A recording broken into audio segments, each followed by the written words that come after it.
हरि ओम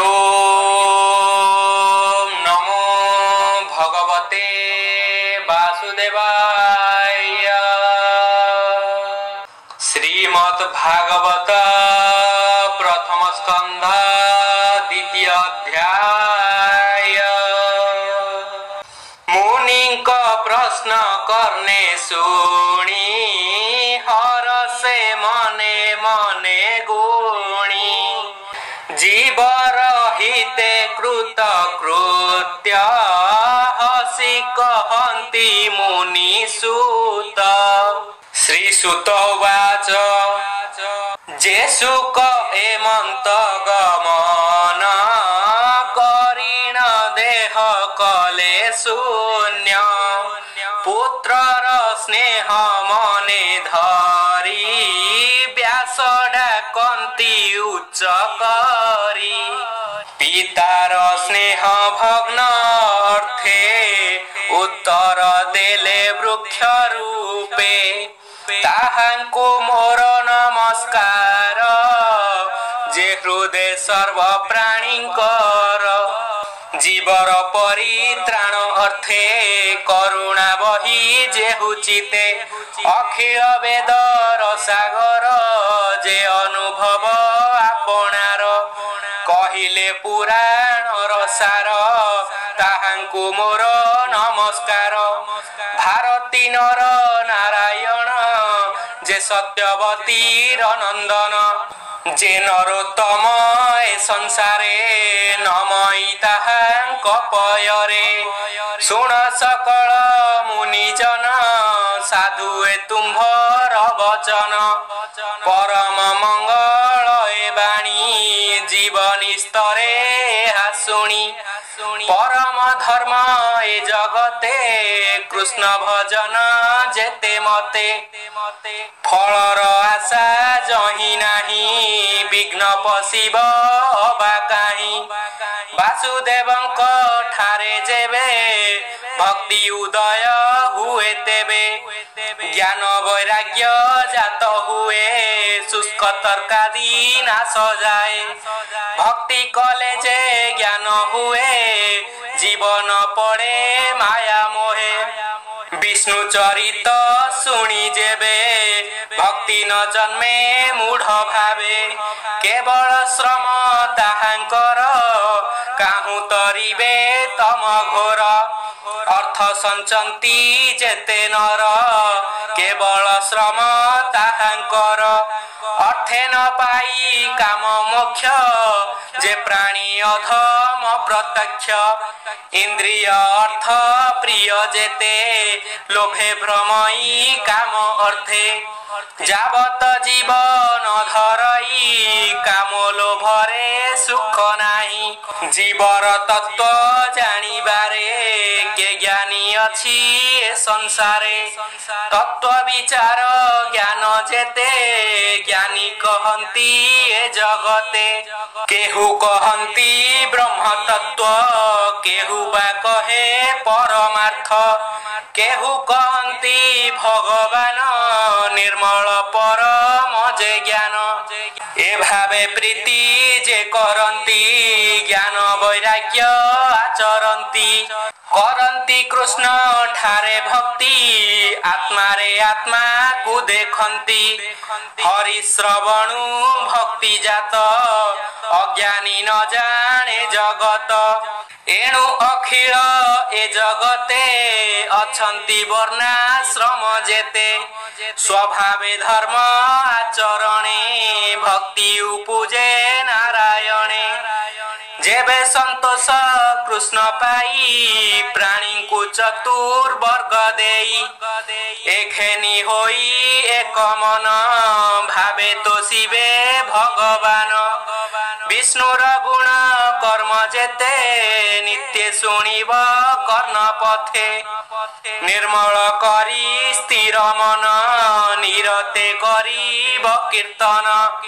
ध्याने चिंतिब कृष्ण रूपे पूजा करिब सूक्ष्म कल्पे ए भाव भक्ति जोग बढ़े कर्म बंधन ग्रंथि छिड़े एणु जगते ज्ञानी जेते कृष्ण न भजिबे के मनते कृष्ण श्रवणे भक्ति जार से प्राणी भव मध्य सार हरि चरणे जार श्रद्धा तांकु न लागे भव बाधा से पुण्य साधु संग मेले पुण्य तीर्थ को आश्रय कले तेबे से हरि रसे रसे भक्तंक संगे जेबे मिसे कृष्णर कथा जे सुनंती बदने महिमा महंती ताहांक हृदय हरि बसे सर्व शुभ फल ध्वंसे से पुण्य श्रवण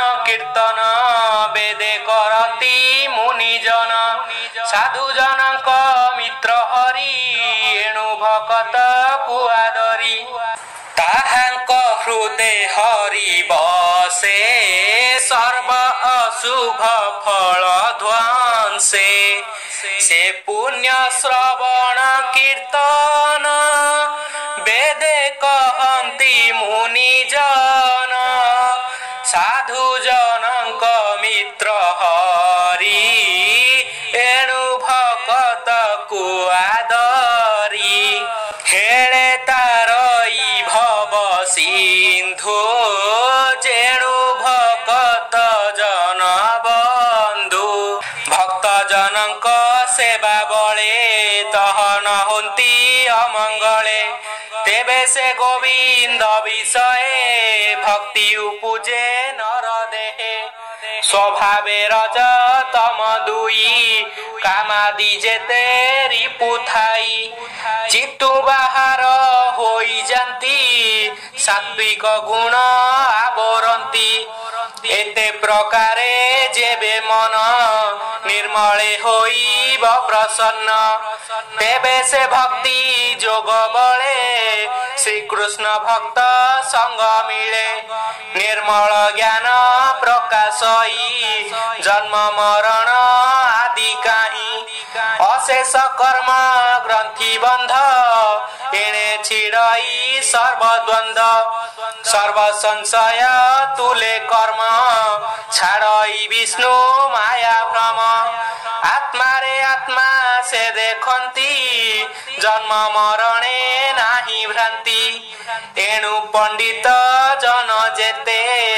आनंदे भक्ति जोग मते हरि विषये दृढ़ चिते नित्य भजंती आत्मा मते विष्णुर माया रु संभूत आदि प्रकृति जनमत से तत्वरज तम गुण सृष्टि पालन संहारण अनादि परम पुरुष एतिनि गुणे जे प्रवेश सृष्टि उदय ब्रह्मा होई पालने विष्णु से बोलाई संहार काले रुद्र रूपे सुखे विहरे मोर कल्पे से शुद्ध सत्य विष्णु देहे जंतुंक श्रेय गुण बहे काष्ठ संजोगे धूम जात धूमरु अनल संभूत तृतीय भाग ए प्रमाण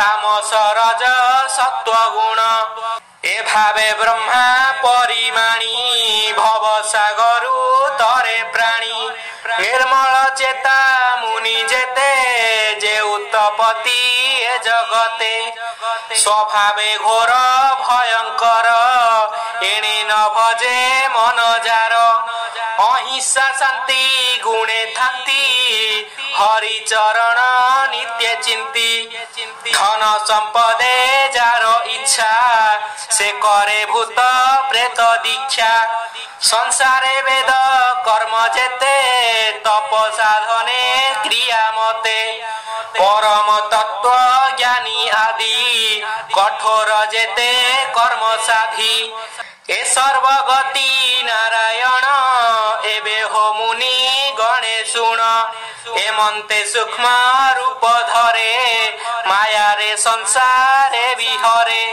स्वभावे निर्गुण मुरारी खेलई त्रिगुण आवरी सकल जीव मध्य थाई अज्ञान जीव न जानई अशेष महिमा जे धरे किबा उपमा देवा तारे सकल भूते हरि बसे क्षेत्रज्ञ रूप परकाशे अग्नि जे सने काष्ठे थाई से रूपे विश्व आत्मा से ही स्वतंत्र तांक देहे थाई विषय भोग को करई देव तीर्जक नर आदि से लीलावती र प्रसिद्धि तहिरे अनुरक्त होई पालई सत्व गुण बही से हरि चरण पंकज सुजन जन माने भज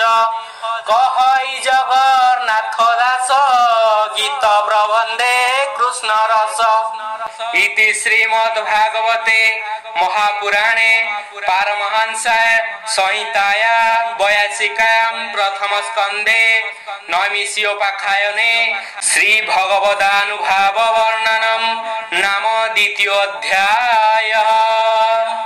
ओम नमो भगवते वासुदेवाय।